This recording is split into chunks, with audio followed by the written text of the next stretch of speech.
Laura, this is my brother, Almanzo.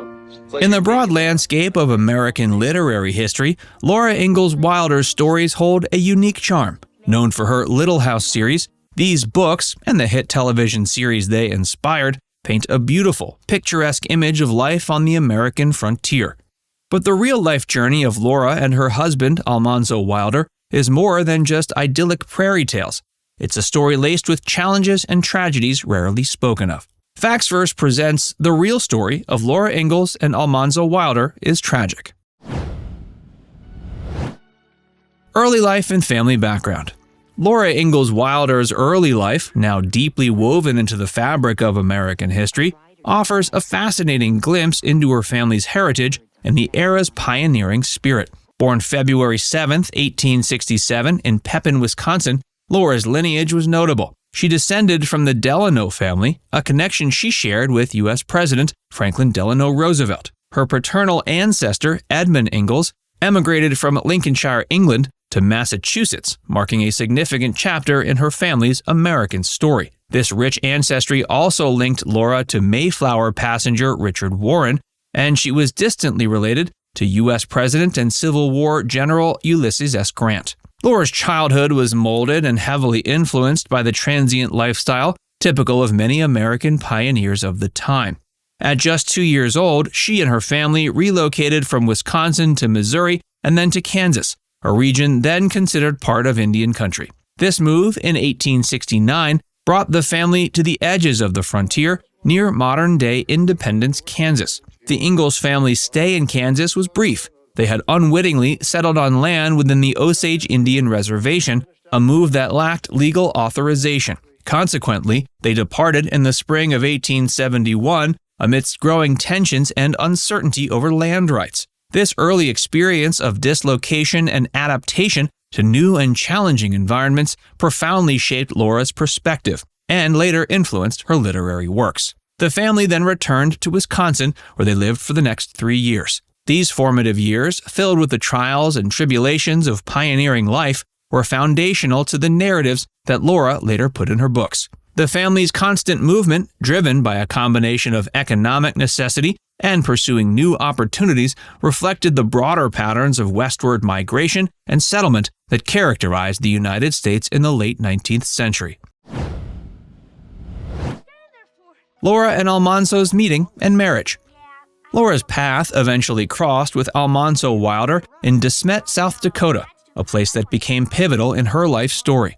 Almanzo, born February 13, 1857, near Malone, New York, was the fifth child of James and Angeline Wilder. He moved to De Smet with his brother Royal, and it was here, in this burgeoning frontier town, that he met Laura. Their courtship began when Laura was 15 and Almanzo was 25. Despite the significant age difference, which was later altered in TV adaptations for contemporary sensibilities, their relationship blossomed into a deep and enduring love. The couple married August 25, 1885, when Laura was 18. Their marriage marked the beginning of a journey filled with both joy and immense challenges. 1 year into their marriage, they welcomed their daughter, Rose Wilder Lane, who would become an accomplished author in her own right.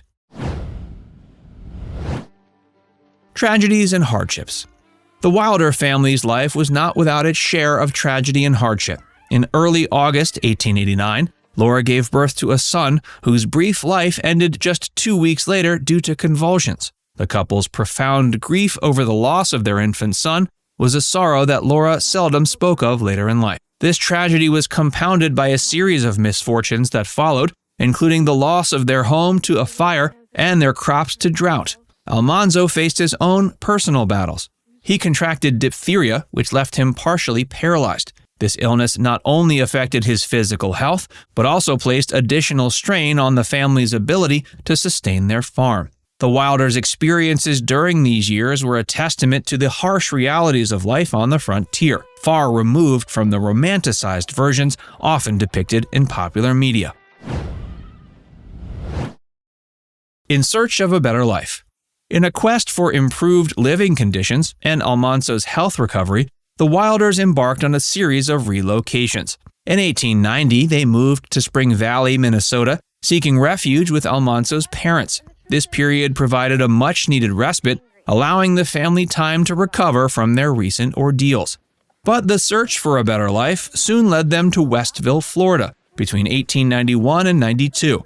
The warmer climate was hoped to aid in Almanzo's recovery. Laura, however, found the humid climate and local customs unpalatable, leading to their return to De Smet in 1892. Back there, they rented a small house and immersed themselves in various jobs to rebuild their lives. Laura worked as a seamstress, while Almanzo found employment as a carpenter. Their time in De Smet was marked by frugality and hard work, as they saved diligently for a better future. In July 1894, driven by hopes of a more prosperous life, they journeyed to the Ozarks of Missouri. They put down roots at Rocky Ridge Farm, a rugged piece of land that became their final home. Life at Rocky Ridge. Rocky Ridge Farm in Mansfield, Missouri, represented a new chapter for Laura and Almanzo. Starting with 40 acres of undeveloped land, they transformed it into a productive farm over 2 decades. Almanzo's love for Morgan horses flourished there, and the farm also housed a large herd of cows and goats. Learning from past experiences, they diversified their farming efforts, including poultry, dairy, and fruit, adapting well to the climate of the Ozarks. The farm eventually expanded to 200 acres. Laura, in addition to her farm duties, continued to write, contributing to local newspapers and serving as a treasurer and loan officer for a farm loan association. The farm not only provided sustenance, but also became a gathering place for fans of the Little House books. Almanzo, despite health challenges, remained active, indulging in his passions for woodworking, carpentry, and gardening. Laura's writing career and the Little House books. Laura's foray into writing was initially through local journalism. It wasn't until her daughter, Rose, encouraged her that she began to pen her personal history. Despite initial rejections, Laura, with Rose's guidance, persevered. Her first book, Little House in the Big Woods, was published in 1932 when she was 65. This marked the beginning of a series that became a cornerstone in children's literature. The Little House books and the hugely popular TV series they inspired, though part memoir and part fiction, vividly depicted pioneer life from a child's perspective. They offered a narrative that was both educational and relatable to young readers, setting a new precedent in children's publishing.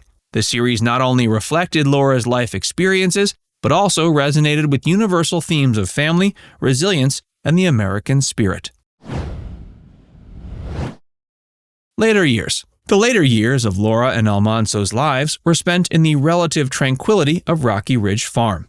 While royalties from Laura's books provided financial stability, it was their relentless work on the farm that truly sustained them. Their daughter Rose played a significant role in supporting the family until the mid-1930s. The two enjoyed the fruits of their labor in the twilight years. They took several long auto trips, exploring far beyond their farm. Almanzo passed away in 1949, followed by Laura in 1957. They were buried in Mansfield, leaving behind a legacy that extended far beyond their literary contributions. Now it's time to hear from you. What aspects of this story do you find most inspiring or surprising? Let us know in the comments section below.